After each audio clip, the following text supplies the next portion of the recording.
इस वक्त हम फेज 2 में मौजूद हैं और आप देख सकते हैं कि किस तरीके से जो श्रमिक हैं वो सड़कों पर उतरे हुए हैं अपनी मांग को लेकर के। उनका कहना है कि जिस तरीके से सरकार ने नया लेबर एक्ट लागू किया है उसके तहत जो उनकी सैलरी बढ़नी चाहिए वो कंपनियां तत्काल बढ़ाएं। और इसी मांग को लेकर के आप देख सकते हैं कि यहाँ पर जो श्रमिक हैं वो सड़कों पर बैठे हुए हैं और दूसरी तरफ भी हम आपको दिखाएंगे कि वहां पर भी आपको श्रमिक नजर आएंगे। दोनों तरफ सड़कों पर बैठकर प्रोटेस्ट इनका लगातार जारी है।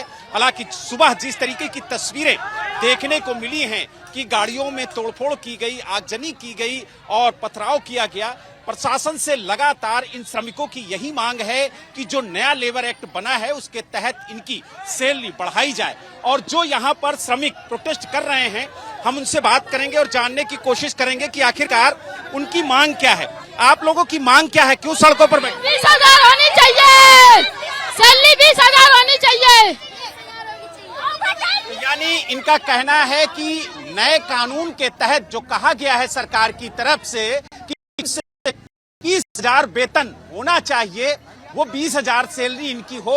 और इसी मांग को लेकर के आप देख सकते हैं कि किस तरीके से यहाँ पर प्रोटेस्ट लगातार इनकी तरफ से जारी है। और आप देख सकते हैं कि मार्ग पूरी तरह से यहाँ पर बंद है। लगातार प्रशासन की कोशिश यही है कि जल्द से जल्द इन श्रमिकों को उठाया जाए, काम पर वापस भेजा जाए। लेकिन जिस तरीके से यहाँ पर जो श्रमिक हैं वो लगातार अपनी मांग को लेकर के अड़े हुए हैं। उनका कहना है कि जब तक उनकी मांगे पूरी नहीं होगी तब तक वो काम पर नहीं लौटेंगे। आप लोगों की मांग क्या क्या है? अगर सरकार ने जितना अलाउ किया है तो इनको देना चाहिए ना, कंपनी को देने में दिक्कत क्या जा रही है? वैसे भी इधर रूम इतना महंगा हो रहा है, गैस मिल नहीं रही है, तो क्या करेंगे यहाँ वर्कर रह के? फिर क्या फायदा है जब 10,000 में आखिर हो क्या रहा है? इस कंपनी में 11,023 रुपए है, क्या हो रहा है यहाँ पे? 11,000 में आज के टाइम में हो क्या रहा है? ओवर टाइम उसमें काट रहे हैं, सैलरी वो काट देते हैं, बाद में कह दो कि पैसे दे दो, तू उधर कॉन्ट्रैक्टर है वो लड़ जाते हैं, बोले नहीं दे रहे हैं तो क्या कर लोगे? धमकी ऊपर से मिल रही है। यानी जो नया कानून बनाया गया है, जो नया लेबर एक्ट आया है उसके तहत जो मिनिमम सैलरी 20,000 होनी चाहिए उसकी आप लोग मांग कर रहे हैं? जी सर जी बिल्कुल मैं मांग कर रहे हैं। लेकिन प्रशासन तो ये कह रहा ना कि आप लोग काम पर लौटिए, हम बातचीत कर रहे हैं, हल जल्द निकल आएगा। सर प्रशासन कुछ नहीं कर रहा ना, प्रशासन डबल ओवर टाइम कर दिया। टाइम डबल चाहिए, संडे भी डबल चाहिए। सरकार जितनी सैलरी बढ़ाई उतनी सैलरी चाहिए हमें। सर चूरन के जैसा हम लोगों को हौसला दे दिया जाता है, हम लोग 15 दिन तो फिर से हौसला दे दिया जाएगा, बाद में फिर से हम लोग वैसे ही कंपनी वाले भी सो जाएंगे, सरकार भी सो जाएगी। यहाँ 11,000 रुपए मिल रहे हैं, वो भी हम लोगों को कटपीट के मिल रहे हैं। 9,000 मिल रही, कमरा का किराया 4,000 रुपए, ठीक 11,000 में क्या हो पाएगा?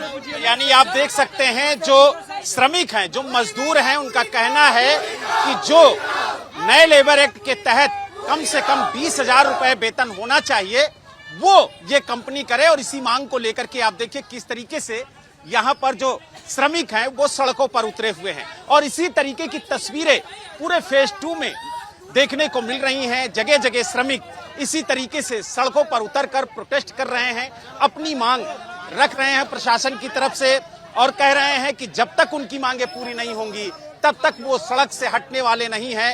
हालांकि प्रशासन की तरफ से लगातार कोशिश की जा रही है कि जल्द से जल्द इन मजदूरों को काम पर वापस भेजा जाए, लेकिन प्रशासन की बात सुनने को ये मजदूर तैयार नहीं है।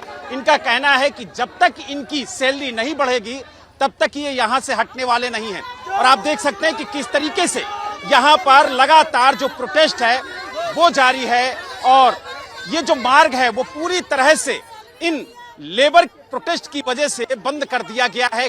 सुबह ही लेबर है सड़कों पर उतरी हुई है और प्रोटेस्ट कर रही है, अपनी मांग रख रही है प्रशासन के सामने और कह रही है कि कंपनी मालिक जल्द से जल्द सरकार द्वारा जो नया लेबर एक्ट बनाया गया है उसे लागू करें और उसके तहत जो उनकी सैलरी बढ़ती है उसे बढ़ाएं। और जब तक ये काम कंपनी मालिक नहीं करते हैं तब तक उनका प्रोटेस्ट लगातार इसी तरह से जारी रहेगा। नोएडा से वीडियो जर्नलिस्ट राजेश कुमार मीना के साथ बलराम पांडे, एबीपी न्यूज।